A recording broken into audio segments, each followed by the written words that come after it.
Hey you guys, it's me Kiana coming at you today. And I'm coming at you because I actually didn't plan on doing this video. I actually didn't plan on doing any videos. I've done a lot of videos and uploaded them, and we're going to release them, over the next couple of days.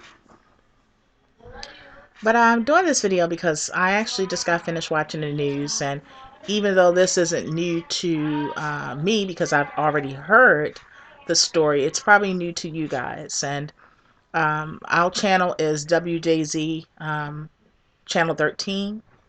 On cable, it's a whole different channel, though. Yeah, it's still Channel 13, CBS, on cable.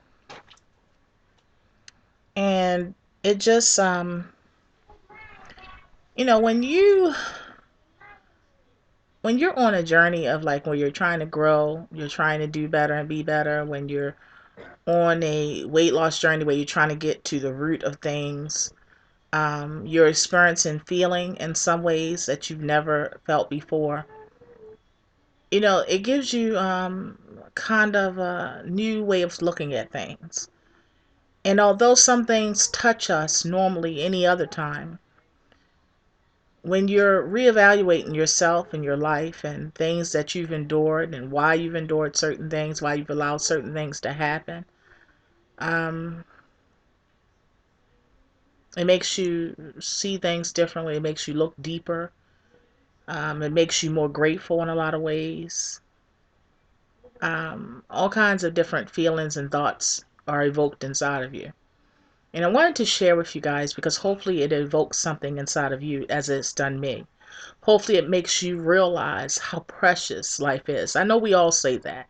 We all say life is so precious. We all say it's valuable. We all say cherish the moment. Even some people even say live for today, even though I don't quite believe in that. Um, but in all of those things, do we really, really cherish it? Do we really, really live each moment, each and every moment, as if it's our last? Do we sometimes forget that it can be our last? Do we sometimes think that we have tomorrow to do it all over again, or to start all over again, or to love all over again? Do we really, really live our life as such every single day? Do we allow the hustle and bustle of just life itself, the ups and the downs, the uncertainties, the anxiety, the stress? Do we allow those things to let us forget that tomorrow is not promised to us? That tomorrow is not promised to the ones you hold most dear? Do we let those things, stress, the ups and downs, do we let those things really take over? Do we let those things make us forget? Do we let those things put the important things on the back burner? I think that we do. I think we do it not because we want to, but because sometimes that's the only way we're able to juggle. But we have to make time to realize that tomorrow truly is not promised to us.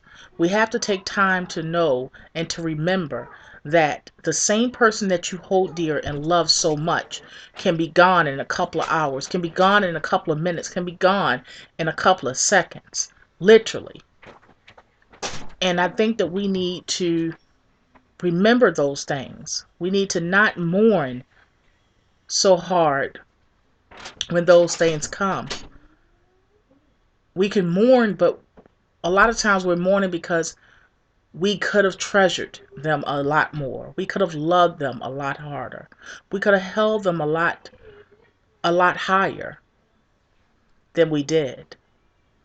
So I think that we mourn not because of the absence of the body, but we mourn because what we could have done, what we could have did, how we could have been, and how things could have been or turned out.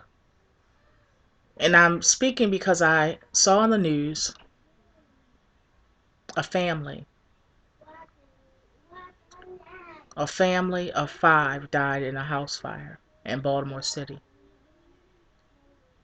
And it wasn't just any family, even though that would be bad. That would still, have to be painful and still be sad. But it was 4 children, all under the age of 6. and the grandmother. The grandfather jumped out of the top story window, broke a bone in his back. He was aging and old. He's still in the hospital. He's going to make it, but he's still in the hospital. And with him, he threw the infant baby out the window, who actually is going to make it.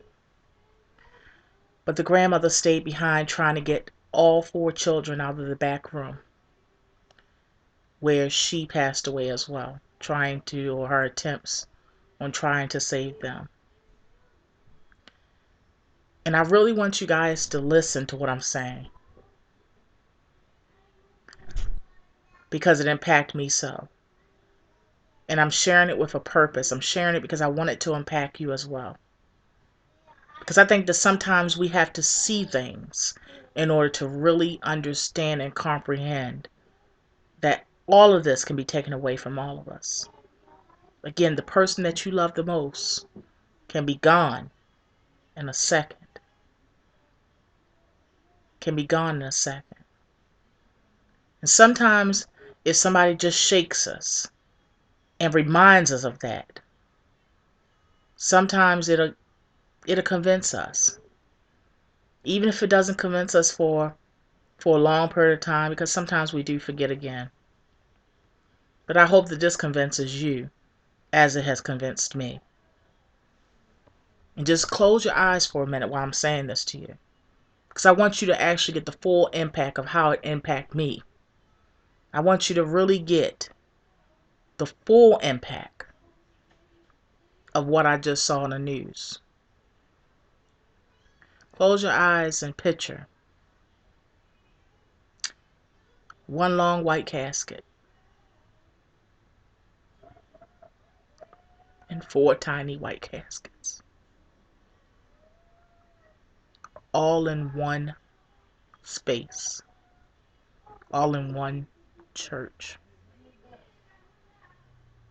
I want you to picture little children from the neighborhood waving at the caskets with innocence, most not even old enough to know what's going on. I want you to picture 4 little bodies in each individual casket.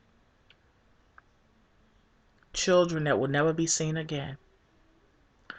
Once they lower that casket into the ground, no one will ever see them again. Not in the physical body sense. And when I see 4 caskets lined up, and then I see one casket, obviously belonging to the grandmother. When I see in the front row a mother that had to bury 4 children, all 10 to 11 months apart. 4 children. It's hurtful. It's painful. A part of you dies to bury 1 child.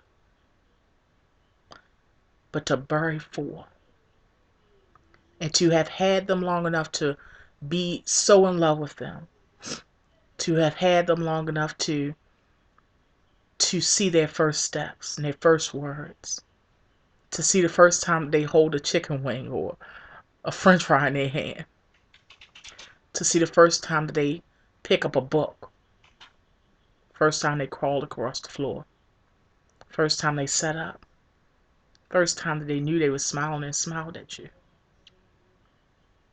And to bury them. To bury them. And to know that the rest of your life, you have to go without them.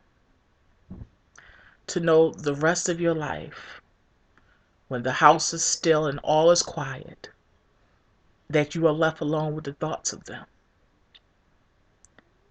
To know the rest of your life, that you will always have a missing void.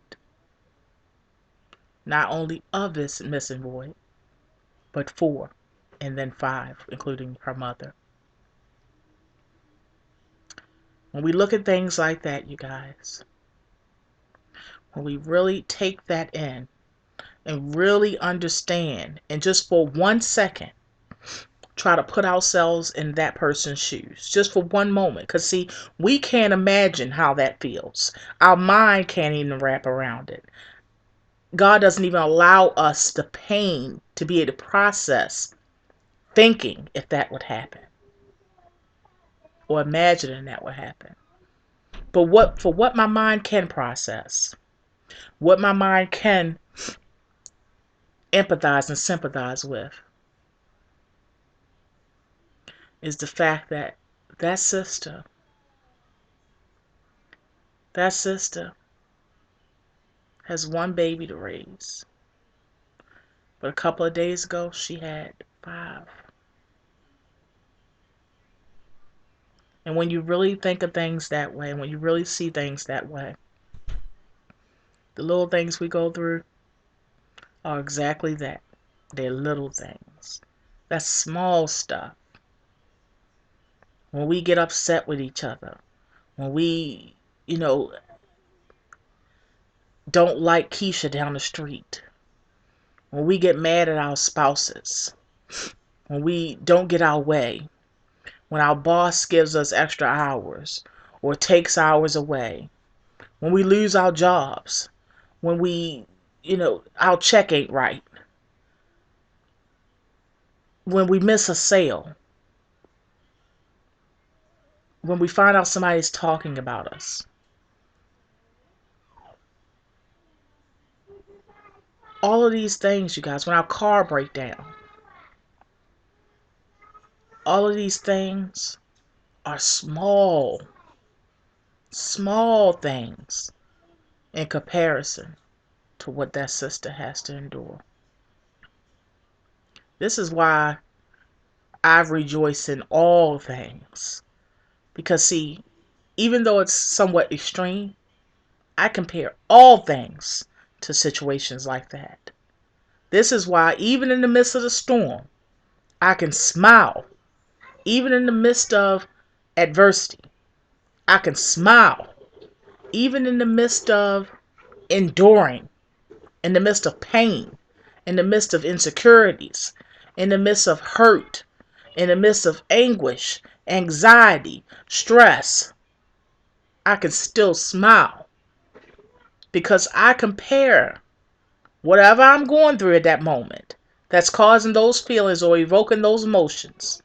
I compare it to that sister that was raising 5 children 3 or 4 days ago. And now she's raising 1. For one moment, I put myself in her shoes.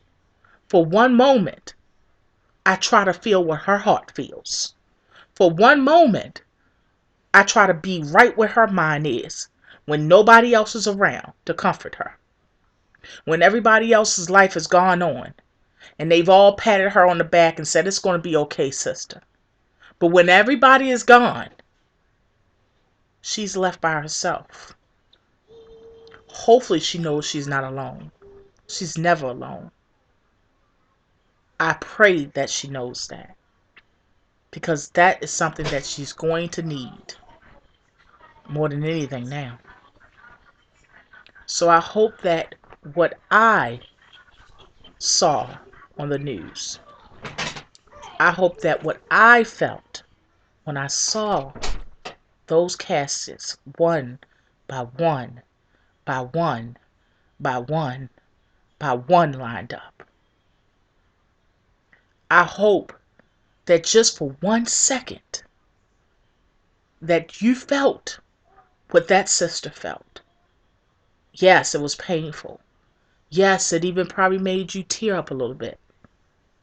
But I hope that through that, I hope that you get a better understanding of how we need to treasure every waking moment. Don't let stress, don't let life, don't let happenings get you sidetracked from what really matters. Whatever you define that in your life, don't let that overpower, overshadow what really matters. Because when it's all said and done, everything can be gone in the blink of an eye. And sometimes it's not you that will be gone. Sometimes it's the person that you love the most that will be gone. And you are left here to face it. You are left here to feel it. You are left here to absorb it. Sometimes we're the lucky ones if we're the ones that leave. But I hope that this has impacted you, even if for the next couple of days. I hope that this spoke to your spirit as it has spoke to mine. And that's why I had to get on here, because I know that this message is needed. I know that it's needed.